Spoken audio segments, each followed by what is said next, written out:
안녕하세요. 함께 살아내기의 심리상담사 김미경입니다. 한 주간도 몸과 마음 잘 지켜내셨나요? 추운 날씨로 인해서 햇빛 보면서 걷기 운동하기가 쉽지 않은데요. 집에서 스트레칭으로라도 몸을 움직여 보시면 좋겠어요. 몸의 움직임 하나만으로도 내 안에 불안이나 우울, 무기력이 감소하게 되거든요. 감정의 소용돌이 속에서 살 수밖에 없는 현대인에게 나의 몸과 마음을 지키고 함께 좋은 가정과 사회를 만들어가기 위해서는 누군가 지나치게 사람으로 인해서 희생을 감내하지 않아야 된다고 생각을 해요. 그래서 저는 나르시시스트들로 인해서 피해를 보지 않고 나르시시스트들이 공감은 못할지라도 지금까지 했던 방식이 다른 사람의 생명을 빼앗을 수도 있다는 자각을 하게 되는 사회 분위기만이라도 되길 바라는 마음에서 제가 영상을 찍고 있습니다. 그러면 소중한 생명들이 상처 입어서 고통 중에 있거나 가슴에서 피를 철철 흘리는 일은 일어나지 않겠죠. 오늘의 이야기는 나르시시스트에게 대처하는 방법 중에 제일 좋은 방법은 물리적으로, 정서적으로 거리두기 하는 건데요. 물리적으로 거리두기 하거나 아예 관계를 끊을 수 있다면 좋겠지만 그럴 수 없는 경우가 더 많죠. 가족이거나 그만둘 수 없는 직장의 상사, 동료가 나르라면 물리적인 거리두기가 쉽지 않겠죠. 나르인지 인지하고도 나르와의 관계를 정리할 수 없어서 고통 중에 있는 사람들에게 정서적 거리두기는 꼭 필요한 무기 중에 하나랍니다. 정서적 거리두기란 내가 지금 무엇을 생각하고 어떤 감정을 느끼고 있고 무엇을 깨달았는지 무엇을 원하고 있는지 내가 인생에서 중요하게 생각되는 부분들에 대해서 상대에게 일체 표현하지 않는 거죠. 나르들은 대부분 원초적인 감각이 발달되어 있어요. 정글의 법칙으로 죽느냐 사느냐의 태도로 당신을 바라보고 있고요. 이겨야 한다는 강박도 가지고 있죠. 당신을 나르시시스트의 에너지원으로 만들어야 한다고 생각을 해요. 그래서 당신의 작은 정보도 놓치지 않고 머리에 입력해 놓고 조종과 통제의 재료로 사용하곤 하죠. 일부러 하려고 해서라기보다 살아온 방식이 그런 사람들을 또 많아요. 그래서 나르 앞에서는 공식석상에서 말하고 행동한다는 생각을 갖고 있어야 해요. 공식석상에서는 나의 개인적인 비밀이나 실수, 나의 취약점이나 아주 소중한 부분들을 말하지 않잖아요. 나르에게도 그런 태도를 취하는 거죠.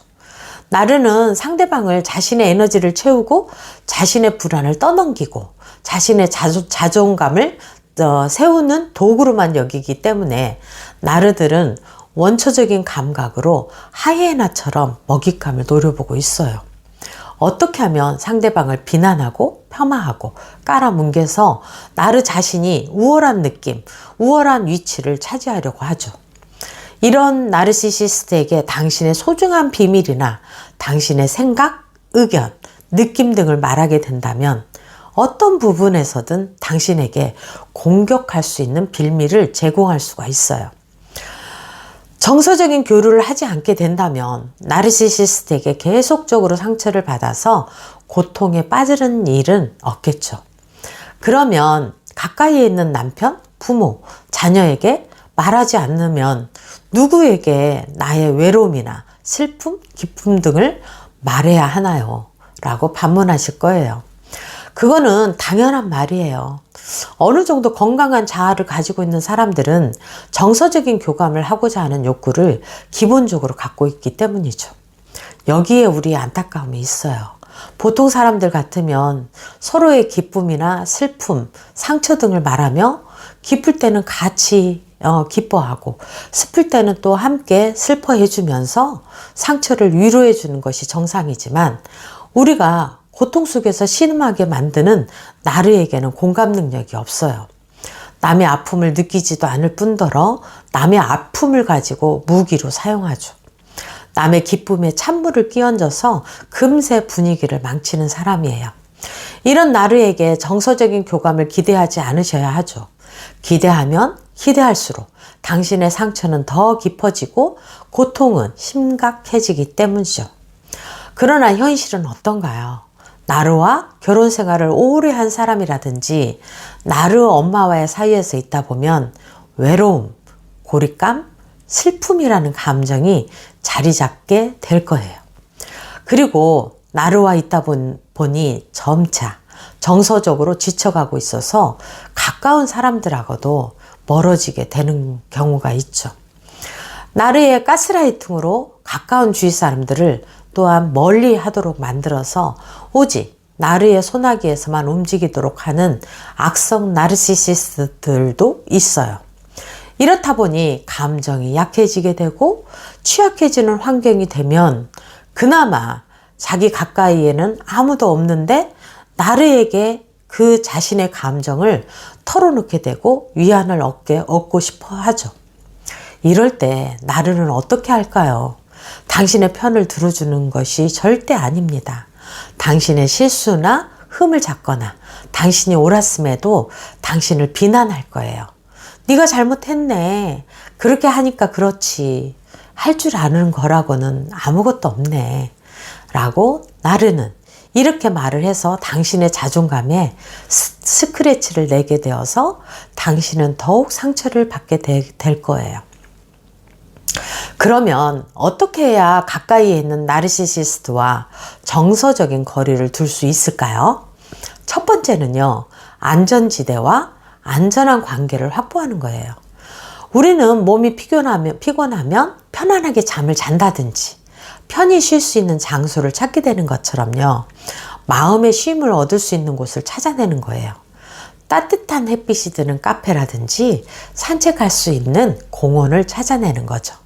또한 안전하게 대화할 수 있고 서로 공감과 수용이 가능한 사람들과의 친분을 만드는 거죠. 나르시시스트가 알고 있는 사람은 안 되고요. 전혀 알지 못하는 그런 대상이면 좋겠어요. 두 번째로는요, 나르시시스트가 아닌 나만의 삶을 살아내는 거예요.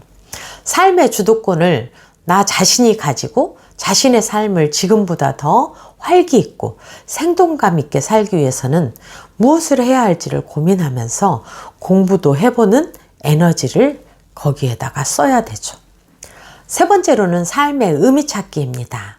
빅터 프랭클은요, 인생을 두 번째 사는 것처럼 살아라.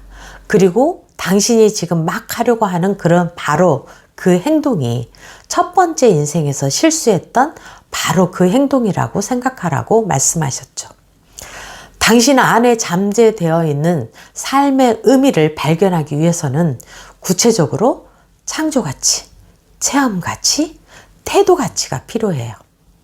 당신의 삶을 더욱 의미 있는 삶으로 이끌어낼 수가 있죠. 당신의 고통이 더 이상 가치 없게 되지 않길 바라면서 한 주간도 몸과 마음 잘 지켜내시기 바랍니다. 함께 살아내기 김미경이었습니다. 감사합니다.